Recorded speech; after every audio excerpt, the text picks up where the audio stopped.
Aérobuzz présente Poétique du ciel, une collection de podcasts proposée par Gérard Maui.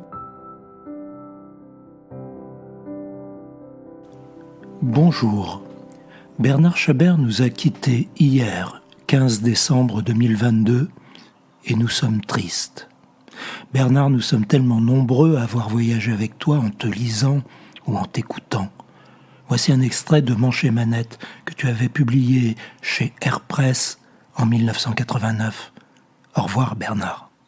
J'ai un peu voyagé en Cap 10, et la balade dont je me souviens fut une excursion de 3 jours à 2 caps, partant de Ben et y revenant, via le rassemblement des constructeurs amateurs anglais à Sywell et une nuit à Red Hill, repère à l'époque du Tiger Club et des raceurs de Formule 1 britannique.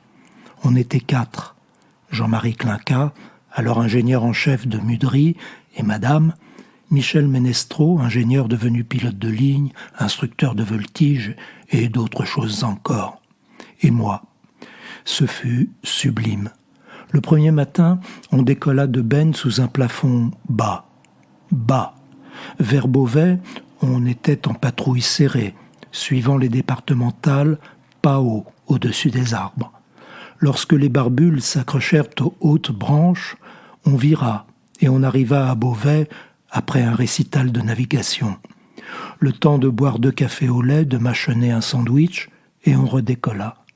En passant par la vallée, on arriva à Dieppe pour trouver enfin le beau temps sur la côte, le Touquet, puis Lyde pour la douane. À Lyde, on décida de se renseigner. Aucun d'entre nous n'avait de carte d'Angleterre. Aucun ne savait où était Sywell. Quand même, on avait entendu dire que c'était pas loin de Northampton ou Norwich ou Nord quelque chose. On demanda aux gens de la tour « Where is Sywell ?» Ils rigolèrent comme des bossus, persuadés que nous leur faisions une démonstration d'humour français. On essaya de leur expliquer que la question était sérieuse, et plus on expliquait, plus ils riaient, affirmant qu'on avait là un numéro très très au point.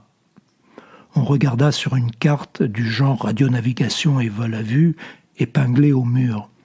On trouva Northampton, mais pas Sywell. Et d'un coup, la solution se présenta sous la forme d'un Belge pilotant un avion d'amateur qui s'y rendait justement.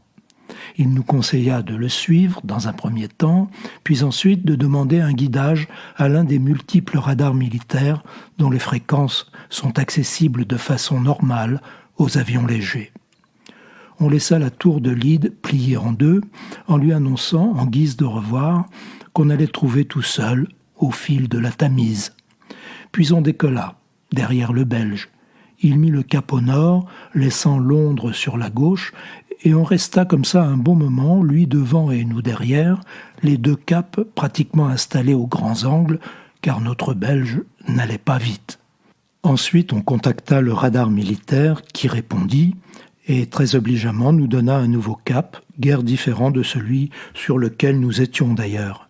Un peu plus tard, le radar rappela pour dire que nous avions presque le nez sur Sywell, ce qui était vrai. Aujourd'hui encore, je pense qu'aucun de nous 4 ne sait positionner Sywell sur une carte de Grande-Bretagne. Après Sywell, nous avions décidé de passer la nuit à Red Hill, pour dîner d'un curry avec les gens du Tiger Club. On décolla de Sywell en même temps que la meute d'une dizaine de raceurs qui rentraient à Red Hill, et on se retrouva en échelon refusé, à 11, en train de traverser Londres, au soleil presque couchant, par une visie d'enfer.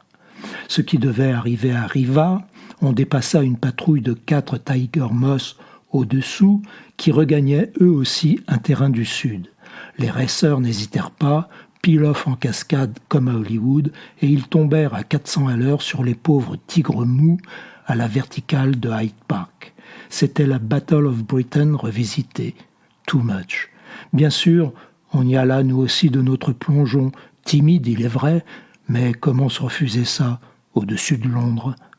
Le voyage s'acheva par un retour sur Ben, à basse altitude, au-dessus d'une Picardie ronronnant sous le soleil, étalant ses verts, ocre, marron, par milliers d'hectares paresseux, qui dégageait des odeurs d'été perceptibles jusque dans le cockpit du Cap. Belle petite aventure cette fois-là. Elle aurait été sans doute moins délicieuse à bord d'un avion plus conventionnel. À bientôt pour de prochaines lectures.